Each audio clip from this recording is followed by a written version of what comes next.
For those of us who regard the Bible as authoritative, as God's message to mankind, let me start with a passage.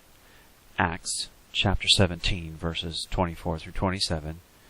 God that made the world and all things therein, seeing that he is Lord of heaven and earth, seeing he gives to all life and breath and all things, and has made of one blood all nations of men for to dwell on all the face of the earth, and has determined the times before appointed, and the bounds of their habitation, that they should seek the Lord, if haply they might feel after him, and find him, though he be not far from every one of us.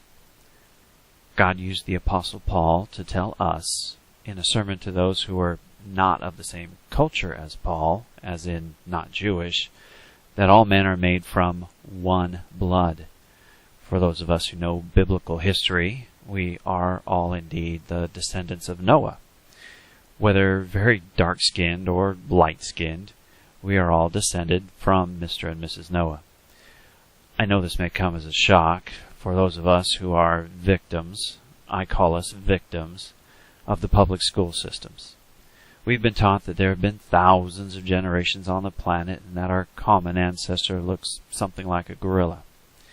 You may or may not have been informed that every, quote, missing link, unquote, has been debunked. No one has found a true specimen of an ape man.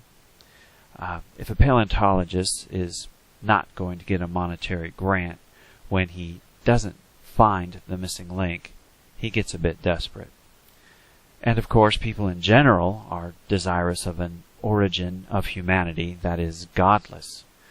This is appealing because people don't want to think about judgment at the end of their days or about being honest with all their dealings while on the planet. Getting back to biblical history, we're all descended from Noah. The account says this catastrophic flood and repopulation of the earth was about 4,500 years ago. Let's consider the number of generations that could have occurred since then. Let's say, on average, it's been 20 years or so for children to grow up and bear a new generation. If the average generation was 20 years, divided into 4,500 years of post-flood history, we get 225 generations. So somewhere on the great family tree, you and I are relations, and related to any one other person on the planet. I say these things to try and help us do what God tells us to do, and that is to love your neighbor. If I avoid my neighbor because I have dark skin and my neighbor has light skin, I call that disobedience to God's direction. It's actually not fair to call it a direction or a mandate. God is actually describing the new life or born-again life that he gives to people who trust him and know him. If I do not love my neighbor, perhaps it is because I'm not born again.